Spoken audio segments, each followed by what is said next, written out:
Hello, viewers. Today we have with us Ms. Kamna Sharma. She is Additional Commissioner under Ministry of Agriculture and Farmers Welfare, Government of India. Ms. Sharma has been handling crop insurance scheme under this ministry and will be requesting Ms. Sharma to share her views and experiences regarding new initiatives that have been taken by Government of India. Hello and welcome to Expert Says, our podcast on PMFBY, where we talk to technical expert on PMFBY. Today we have Ms. Kamna Sharma, Additional Commissioner Crop Insurance with us. Welcome to our podcast, ma'am. Thank you. So, ma'am, first we would like to talk about evolution of PMFBY. So, over the past years, how PMFBY has been growing and how has it evolved and how has it been affecting all the stakeholders of PMFBY? Isha, I would say we've seen PMVY's implementation since 8 years. We started in 2016. We started as a PM flagship program for protecting our farmers against uncertain calamities. And over the years, I would say what I have seen, we have matured, we have grown. We have seen the uptake of the scheme. There has been increase in numbers. The scheme has gone into revision many times based on the feedback of the stakeholders. The state governments have come up with their own suggestions after experiencing the scheme for a few years. Then there have been suggestions from the insurers, the reinsurers, and of course the farmers, how farmers perceive the scheme, what exactly farmers want from the scheme. That was very important. And because of this, after the implementation in 2016, there was a revision in the guidelines in 18.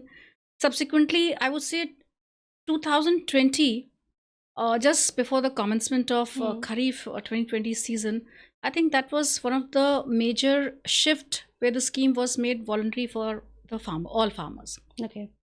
Initially, the scheme was compulsory for loanees, and the non-loanee farmer, obviously, they were voluntary. But since it was, I would say, a demand of the farming sector as well as state government that there should be a scheme voluntary for all farmers. So yes, I would say 2020 onwards, there has been a major shift in terms of, I would say, making the scheme voluntary, as well as since we had last 4 years of experience, a lot of things we learned.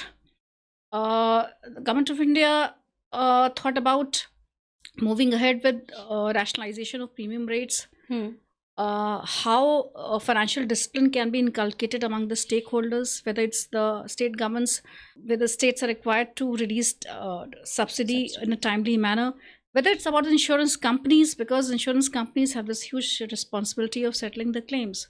Now, one of the most, since the scheme is about ensuring the farmers and paying claims to the farmers, so it becomes very important that these claims are paid in timely manner. So that's the main aim of the scheme. So I would say within 4 years, we realized a lot. And for moving ahead towards this kind of a financial discipline, as well as rationalization of premium rates and towards automation of process, that was something I think that has been gradually increasing. If we see, we started, if I talk about I would say changes that we have seen in this scheme, I think you'll be asking subsequent questions also. But as we move forward towards the scheme, there have been movement towards technology. There have been movement towards rationalization of rates.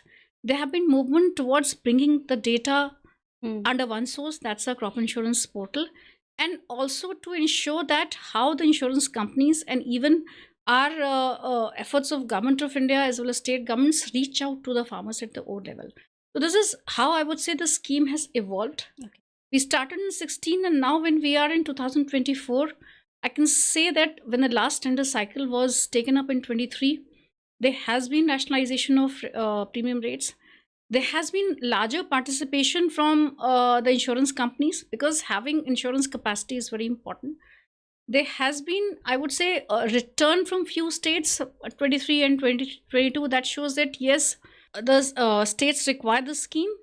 And I would say a very distinct movement towards technology as we move towards I would say innovated manner towards technology-based yield assessment. And yes, I would say the National Crop Insurance Portal, which we started in 2017, it has matured in a manner that most of the processes are now automated through the system. Lots to be done more. Hmm. And yes, now it has become, I would say, a single source of data, whether it's enrollment, whether it's subsidy, whether it's about the claim. So that is how we have matured.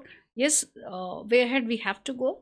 And latest addition, I would say, is providing a centralized grievance redressal mechanism in the form of our Krishi Rakshak portal that has been launched since an year. It's still, I would say, in a stage we are making constant and I would say conscious changes which are required, and from the perspective of the stakeholders, as well as how robust the system can be made. That's what we are working upon. So, Ms. Kamna, that was such a great input on all the evolution throughout all these years that has been happening in PMFBY. Talking about non-lonely farmers, we have seen increase in their enrollment throughout all these years. So, what kind of initiatives and new things that has been taken by the government of India that worked in influencing non-lonely farmers for this scheme? Isha, as I said, that one of the demands that we had from the state governments, as well as I would say farmers also wanted that, and yes, that the scheme should be voluntary. A farmer who wants to get his crop insured, that decision should be left to the farmer. And I think the scheme is required to move in that manner. We have seen increase in number of non-lonely farmers, and which shows in a manner that yes, there's an acceptability toward increasing acceptability towards the scheme. Yes, I would say the distribution of non-lonely farmers is skewed across the states. In some states, I would say there's a heavy enrollment of non-lonely, whether it's Maharashtra, whether it's Tamil Nadu, whether it's some other states, and some states lonely farmers are still large in numbers, and it is important to reach out to all the farmers. Yeah. So, with this in view, it was very important to devise mechanism by which the insurance companies, stakeholders, even I would say, our message reaches to the farmer who is located even in the far-flung areas, and who is in need of insurance. That's very important. No farmer should be left out just because we can't reach the farmer, but he needs insurance. He wants to have insurance. That's the idea. From a very long time, we were trying to have methods by which farmer could be reached to his doorstep at the time of enrollment itself. See, the enrollment period is limited. It's, I would say, peak seasons you see in June and December for Kharif and Rabi.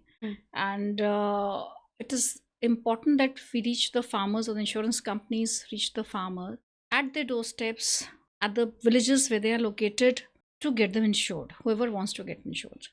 So with this idea in mind, and as I said, technology has to be taken up. So Government of India came up with the AID app. AID means Sahayak, assistant, and it's an app for intermediary enrollment. So that was devised for catering the farmers at the doorsteps.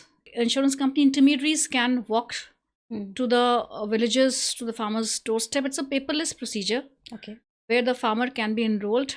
The basic details of the farmers are required, just his Aadhaar and the land details. And non-lonely farmers can be enrolled through that app, and immediately the policy is generated, which can be shared with the farmer at that time itself through WhatsApp, if he has a smartphone, or even if the farmer doesn't have a smartphone, the number which he's using for registration, we share the link, that number itself. So that was one step. It's very important to create confidence among the farmers. As I said, we have onboarded, rolled out our grievance redressal mechanism. It's not merely about redressing the grievances. It's a platform where farmer can raise his queries, can give his suggestions, can ask any question which would be answered in a different period of time. So that's also something where a farmer can make his voice heard. It's something which is also about information dissemination. I would say a platform where farmer can get necessary information about whether it's about premium, whether it's about enrollment, whether about notified crop in his areas, whether it's just about cutoff date. That's also an important step of a platform which is not only for grievances but also for Awareness. awareness as well as redressing farmers' queries. So that would also help to get the confidence of the farmer, so that Mm. farmer gets a confidence in the scheme. Mm. There has been other efforts to reaching out to the farmers, as we have the policy distribution campaign for both the seasons. For Mere policy, Kharif and mere. Rabi, we have Meri Policy, Mere Haath. I think that's an important and opportune moment where an insurance company can go and directly interact with the farmers, what farmer wants, in case if there's a grievance, or if in case a farmer has any suggestion to make. So that's a moment, or I would say that that's an opportune time where the insurance companies can get direct feedback from the farmers. That's very important. You're getting a face-to-face feedback from the farmers. Apart from that, crop insurance week we have been implementing since last few years. Mm. That's implemented at the inception of both the seasons. That's also a time when insurance companies are required to venture out at the village level, interact with the farmers. I would say farmer goshtis, Fasal Bima Pathshala, other activities which even state governments can carry out certain activities if they want. So state governments can also involve public representatives in those crop insurance weeks. This is a method to reach out to the farmers. Reaching out to the farmer is very important. And I said gaining confidence of the farmer under the scheme is very important. This is how we are moving ahead. And I would say a very important, since non-loan enrollment is voluntary and gaining confidence is very important. Therefore, important step towards gaining confidence is timely settlement of claims. If the farmers are getting claims settled timely, it creates confidence among farmer, and it also I would say cascades as a message. If one farmer is getting, the other farmer who is living in his village, and if he was uninsured and he wants to take insurance voluntary, then he gets encouraged to take enroll. insurance if it is timely done. So time and again we have been insisting on insurance companies. Now there is also a system of automation of penal provision through the portal. So financial discipline is very important, and that's what I would say bring confidence in the system. That's what Government of India has been aiming, and I think that's one important reason that we have seen an increase in number of voluntary uptake of the farmers. That's such a great input on all the things. I think it's good to know how Government of India has been creating awareness about this scheme. It's voluntary for non-loany farmers and loany farmers both. So all these key initiatives, it was such a wonderful thing to know how many steps Government of India is taking.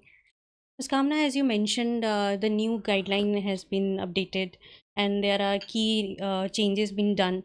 And also technology has been playing a vital role in this scheme. So please tell our viewers about all these things. Isha, as I discussed that in Kharif 20, we had a major change in guidelines. Subsequently, and one of the important change in those guidelines was to have a tender cycle of 3 years. That was for having stability in terms of, I would say, long tenure of the companies, so that they can have established system wherever they are working, whether it's about opening offices or whether it's about establishing their connect with the local farmers as well as the district agriculture departments of the under the state governments. So these 3 years, I would say, have been another learning experience in terms of how to take the scheme to the next level. When we talk about maturing, because at that time the scheme was in a takeoff mode, I would say, and it was very important to gain stability in terms of implementation processes. And these 3 years were very crucial because the scheme had expanded to a large level, and we could feel, or the state governments could I would say come out with certain observations as well as their concerns, that where exactly they need a kind of flexibility, and also what kind of technology based interventions are required, because once you take a scheme to a large level where you have an enrollment of around 4 crores of farmers in a year, and where the number of applications, because a farmer may have multiple policies, number of farmer application exceeds also I would say a large number. So it's imperative on the part of Government of India to automate the systems, to make the systems technology driven. That's for transparency as well as for convenience.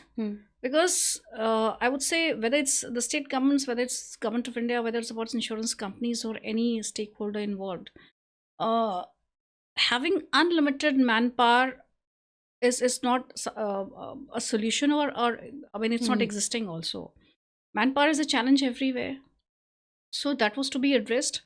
And challenge relating to manpower, as well as challenges relating to reaching out to, I would say, every farm level thing, whether it's about crop cutting experiments, whether it's about estimation of field, whether it's about surveys also. It was something which was a great concern, and which is required to be addressed through technology. So that was the next thought process of government of India. And states have been equal partners.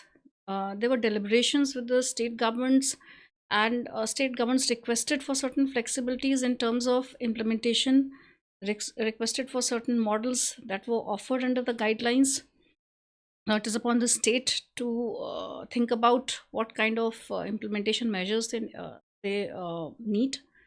So that was, I think, something which addressed the issue of flexibility to be provided to the state government. Secondly, I would say, as I said, technology based interventions for reduction of manpower, for addressing the yield based estimation issues, that was being taken up, and it was, I would say, given a formal shape in the form of YesTech, which is yield estimation on the basis of technology.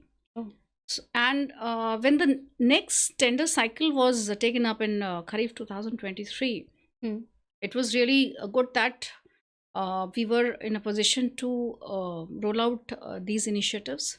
That's very important, because gradually everything is to be, I would say, transmitted to 100% technology based assessment. So that has to be in a phased manner, obviously. It may start with 30%, 40%, and so on. And also, while we graduate from 30 to 40 or 50%, there'll be a learning process, there'll be a feedback, so that we can improve those systems which are being implemented. The technology based systems can be improved. So this is what the idea behind these systems are. So these initiatives have been onboarded from 23. Then a very important concern, I would say, was to have, because Government of India also runs the weather-based crop insurance scheme, and since YesTech also requires that there are reliable systems in place, for that the WINDS initiative was taken, which was about establishing a network of weather stations, whether it's rain gauges or automatic weather stations. So it is important to have a good spread of these systems across the country. So I think that's something which will go at far distances, reaching out to or covering all the areas and the farmers, and it will not be confined to the scheme only. We have started with the scheme, but I think a lot of other scheme stakeholders would benefit from this initiative also. So that is, I think, one of the major part that's been included in the guidelines and rolled out also. So technology based assessment has to be there. Secondly, while handling a scheme like Pradhan Mantri Fasal Bima Yojana or the weather-based crop insurance scheme, the data is a very integral part. Whether it's about the yield data, historical yield data, whether it's about your subsidy data, whether it's enrollment data, whether it's the claim data. So when we started with the National Crop Insurance Portal, the idea was to have the entire data at one platform. I think we have realized that, and this portal is now a repository of this entire data. So that also gives confidence to all the stakeholders when it comes to having any kind of analytics, whether it comes to, I would say, rationalization of premium rates, whether it's about to study the trends, whether it's about evaluation and monitoring. That's very important. So as to move ahead or conduct any kind of study that would help us to make improvements in the scheme. So these guidelines are actually directed towards technology, towards flexibility to the states, towards rationalization of subsidy and premium, and also to encourage academics, whether it's about product designing, whether it's about having analysis or study about new product offerings to the farmers, whether it's about studying the weather data, whether it's about having a sandbox kind of a system for insurance products for the farmers, as well as maybe region specific or states specific product designing. So that's what these guidelines aim at. And obviously, since we are moving towards entire automation, it is very important that all stakeholders realize their responsibilities, their roles and responsibilities carved out for all stakeholders, whether it's states, whether it's government of India, whether it's insurance company, whether it's banks. So those things are also required to be taken seriously by all stakeholders, and to see that everybody abides by the timelines, by the seasonality discipline, by the roles and responsibilities. This is what creates confidence in the scheme, as well as confidence in the ultimate beneficiary, that is the farmers. That's the aim of the guidelines that we have released, and it's already circulated, and it's under implementation. These are some great input on new operational guidelines and technology that has been implemented in this scheme. Talking about future prospects and innovations, what are future plans for PMFBY? I think the future plan or ultimate plan, I would say, that's to cover maximum number of farmers and to cover maximum areas. What I would say, increasing coverage is important, because if there's a farmer and if he wants insurance for a particular crop, it becomes very important that we devise mechanisms so that the need that need of the farmer is catered. So at present, government of India has been, I would say, trying also, and we have also been discussing with the state governments about increasing the crops that are notified under the crop insurance schemes, and also to bring in maximum area under the fold of the crop insurance scheme. There are certain issues with the state governments where there might be, issues of historical data for coming under PMVY, or maybe certain technical issues which they are facing to notify a crop. Government of India is ready to address those issues, and as I said, there are two schemes. There's a weather-based scheme also. So in case the historical data is not available, the state governments are at liberty to notify a scheme under the restructured weather-based crop insurance schemes. And as I said, we are already in the process of establishing that WINS network that would help in I would say, in enhancing the coverage under RWBCI scheme. So a lot of horticulture crops, I would say, the fruits, and maybe even non-horticulture crops that can also be covered under RWBCIs.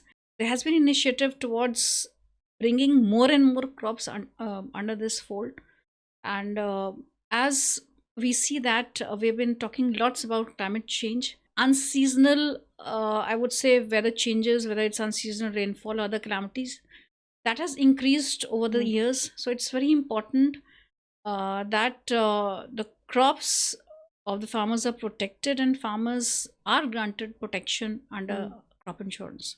So that's the idea, and that's where the future of crop insurance also lies, to have maximum farmers covered, to sensitize the farmers about what insurance is. And as I said, and everybody knows also, farmer premium is the premium part is subsidized by the government of India and state governments. Farmer has to pay a nominal amount. I think realizing that it's something which will go a long way. Insurance is a long-term concept.